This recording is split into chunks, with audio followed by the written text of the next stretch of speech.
很多人购买完二手车，他总是想，我这二手车我对车况不太熟悉，我需要怎么去整备一下呢？就问悟空，悟空我要整备这吗？我要整备那呢？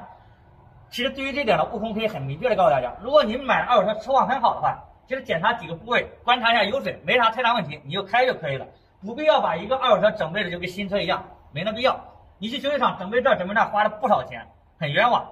那很多人说，悟空我应该先整备哪几方面呢？对于这点呢，我们拿以下这台10年的马自达3来做举例。大家也看到前段时间悟空收了拍了一个收车视频了。这个车收完之后，紧接着我就在粉丝群里发，大连的粉丝就定下来了。定完之后呢，这个大连粉丝也说悟空我对这个车不是很熟悉，您那边也能整备，你能把车全部整备完再给我发过来吗？好，今天呢，我就带大家看一下我们拿到一辆二手车之后，我们应该如何整备，从哪方面出发。第一个步骤很简单，首先就要检查车辆4个轮胎。4个轮胎是我们相当于我们人的脚一样，很重要。来，往前拍一下，所有的轮胎胎纹没有任何裂痕，没有什么鼓包，非常清晰。这个轮胎再用个2-3万公里都没啥问题。然后再看一下刹车片，发现刹车片厚度还能达到6毫米，正常刹车片是8毫米到1厘米，所以刹车片也不用换。所以第一步，先把4个轮胎全部检查一下，看到手是否需要更换，这个很重要。第二步呢，就检查汽车的油水。什么叫油水呢？比如说防冻液比如说它的机油和变速箱油。机油检查呢是在这个地方，大家可以通过机油尺看一下机油缺不缺。然后呢，如果想更换机油的话，我个人建议你买到二手车的话，最基本的先把那个油水给换完。机油一般情况下，像这个车的机油，200块钱机油加3滤，270、280就换完了。换完之后，你知道你这车的一个换油时间和周期了。所以为你下次再换油有一个心理准备。第二点呢，检查一下变速箱油，像这个呢，很多人可能就不专业了这种变速箱油下底关，这个呢就交给修理厂就可以了。但是也给大家明确说一点，像一般中档变速箱油换油周期是很长的，你买个几万公里的准新车的话，变速箱油没必要换。同时我们再检查一下防冻液，这是防冻液，因为它上面比较灰上线而且颜色很清晰没有任何浑浊发黑的。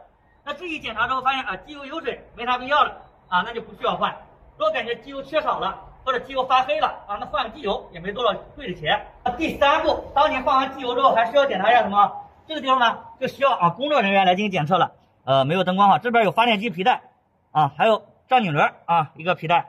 皮带呢，如果时间长有开痕有裂痕，你也需要进行更换。但是皮带很便宜，但一般这个车的皮带的话就100块钱一根，加上工程费换的话可能也就200块钱。然后再检查一下车辆的活卡台和电光线圈都在发动机的上部，但是这个地方呢你可能不会检查，去修理厂检查一下就可以了。因为活卡台和电光线圈呢也不一定非要换，为什么呢？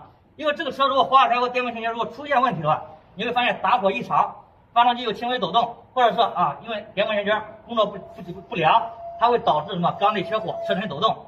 所以说如果你的车辆一切打火正常，开着正常的话，这个电光线圈和活卡台没必要换不要浪费这个钱。然后检测刹车油，看刹车油味是否缺少看一下刹车油的含水量修理工就能检测。这个呢给大家说一下，刹车油一般10万15万公里基本上都不用动，只要你刹车没有异常，刹车油管没有什么泄漏就 OK 了。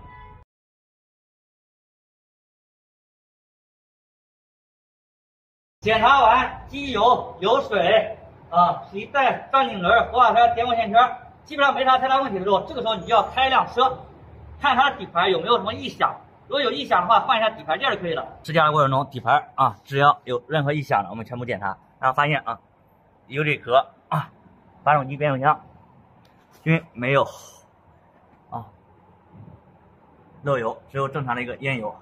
然后检查底盘胶套的时候呢，发现右后减震异响，我们直接更换了一个减震这是给粉丝更换了减震，胶套也可以换了胶套崭新的小胶套，这样回去开就没有什么异响了。好了，整辆车我们路试完之后呢，看完发现它的底盘有点毛病，我们又把底盘给它整备了一下。基本上这个车目前到手就不需要什么整备了。机油我给他们换完之后，它只需要到手就开了。那很多人说还要检查一下发动机的皮带或者是链条，这个呢就不是我说教给你就能学会了，这个需要去专业修理厂进行检测它的皮带还是链条原因是否进行更换，其他没有什么太大问题。